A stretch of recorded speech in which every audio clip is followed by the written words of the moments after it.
We need a performance now Tuesday night to build that confidence and hope and passion back up within the nation and to give us something to shout about. I think it's even more important than the result, given it would now take a freak set of results for England not to qualify for the round of 16. England were so poor again, weren't they, in that second game against Denmark, and arguably worse than what they were against Serbia, and I am really concerned now about this England team. Something isn't right. They look unfit, lack any sort of cohesion, the system's wrong, it's just a bit of a mess at the minute. We want to be top of the group, and at the start of this tournament I had no doubt that England would top this group and should top this group and should have won all three group games, given the difference in quality of that English squad compared to the other three teams in this group stage. It hasn't gone that way, and credit does have to be given to Denmark, but this English team clearly are showing only a small fraction of what they should and are capable of. So stick around for my score prediction for England versus Slovenia.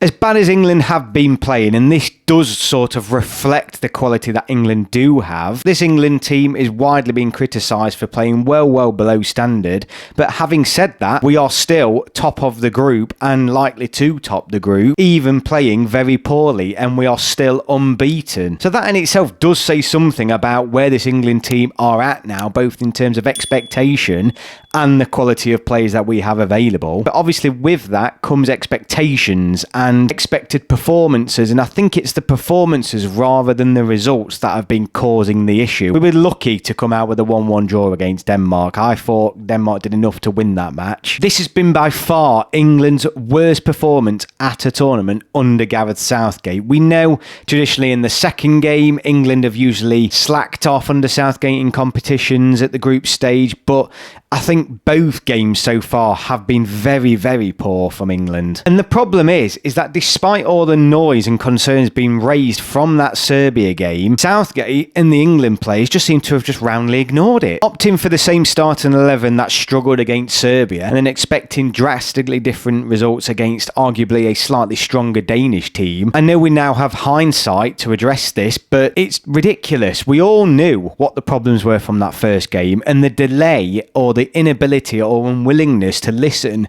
and action against those clear and obvious errors and concerns from the first match are probably the biggest concern I have going into this Slovenia match. I mean, come on, I for one would not put my mortgage on the fact that Gareth Southgate will even change the starting 11 for the next game against Slovenia. He probably will, but I wouldn't put it past him. The main criticisms were, of course, Trent being in central midfield, which didn't work in the first game, and Southgate recognised that in the first game and took him off, and that left-hand side, and both areas were not addressed in that second match, and it came back to bite us. Trent again was so poor, but I will say this, Declan Rice was by far for me England's worst player on the pitch by some distance, and that is a huge worry. When your top players or supposedly top players are putting in performances like that, then the problem's much deeper than players just not playing in their suitable positions. Many people have been calling for Gallagher, Mayhew or Wharton to come into that central midfield area, or just a central midfielder, you know, someone who actually plays there, Gareth. Foden out on the left as well has been a complete waste of time. Any positives that came from that Denmark game were from Foden running through the middle of the park. Obviously he hit the post. He should have slipped Kane in there when arguably we could have probably scored there. Slovenia though gave Denmark and Serbia a very tough match, and I don't expect anything different for England, and I think it's going to be exactly the same as what we've faced previously. I think you can put a cigarette paper between Denmark, Serbia and Slovenia, and I think England are going to have the same problems moving into this match that we're going to have to address. Can't believe I'm now sat here wondering if England can beat Slovenia in our third group game. Honestly, that is a reflection of how far this England team have fallen in 2 games. The English fans have been amazing, filling out grounds, doing their part. We've all been doing our part, but it's a very much a one-sided relationship at the minute. We're giving all the love and we're not getting a lot of it back, or certainly not a lot to love back. No forward runs, lack of energy, dropping deep when we score, players misplacing 5-yard passes. It's negative across the board, with the exception of probably Mark Gahey, who has been phenomenal. You do, of course, have to look at the manager, and Southgate has rightly come in for a huge amount of criticism following these first two games, and he should do, because it's nothing short of poor. But you also have to look at the players. I mean, they look knackered. They're not fit. And to come into a tournament lacking fitness, that is on the players. It is inexcusable. These are professional, or supposed to be professional athletes. No other nations seem to be struggling with fitness at this tournament. I know it's hot, but the England players look like they just look shattered. They're out on the feet, and I don't understand that. You've got to put some criticism and blame onto the players as well. Gareth Southgate isn't the one misplacing 5-yard passes or refusing to touch the ball for 45 minutes, or, a whole host of other things that are going off on the pitch. Yes, the system might not be right, but even so, even if the system's wrong, you would still expect more from this bunch of England players given the quality that's there. I'm going to repeat this again because I've said it in previous streams, and I said it before the Euros. Something does not feel right about this England camp and this England squad. I was saying this 2-3 weeks ago when the squad got announced, and ultimately I have been proven correct, and it still doesn't feel right, and I can't put my finger on what it is, and we'll probably will never know until possibly after the tournament and all the dialogue goes into that. But clearly it isn't right. The leaks that are coming out from the press constantly, Southgate's body language and demeanour, the way the players are sort of behaving on the pitch and off it, just something's not right. It is not right, and I do not understand why. But with that being said, England are still unbeaten. We are top of the group and are in control of our own destiny and likely to get through to the knockout round. So that is obviously a positive. You can almost think then England only have one way to go from here, and that is up. Surely it can't get any worse in terms of performances. So many fans, though, have been asking that the squad changes from this to this, with Anthony Gordon coming on the left, Bellingham dropping deeper alongside Rice but having that freedom to float forward if he wishes to,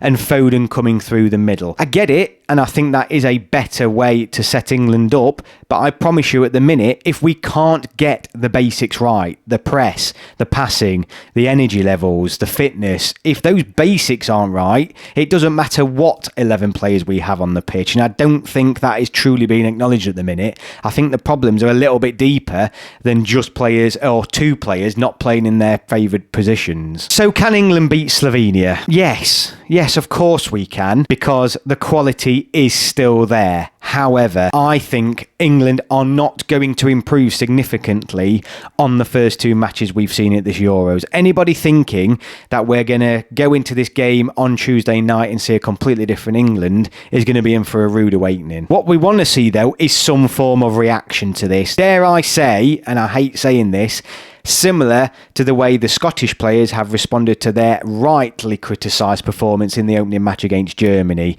They were much improved in the second game, and I know Southgate and the England players have tried to bat off the criticism as far as they possibly can, but now they have to start to listen, and it's definitely picked up since the Serbia game. I get it, they still got the points in the Serbia match, but after this Danish game they really do need to be grilled now, and we now need to see a reaction to that. I must admit, though, the reactions from both Southgate, Kyle Walker and a few other players after the match is worrying. It's like they're burying their head in the sand. But we now need a performance if we're going to build the momentum, if we want any hope of winning this tournament. I still believe while that squad is still there, while we're still in the tournament, England can still win the Euros. We clearly, though, need to drastically improve, and quickly. With all that being said, though, this is obviously a slightly different game to the first two matches because teams now need a result. Slovenia have to really come out and win if they have any opportunity of progressing to the round of 16. So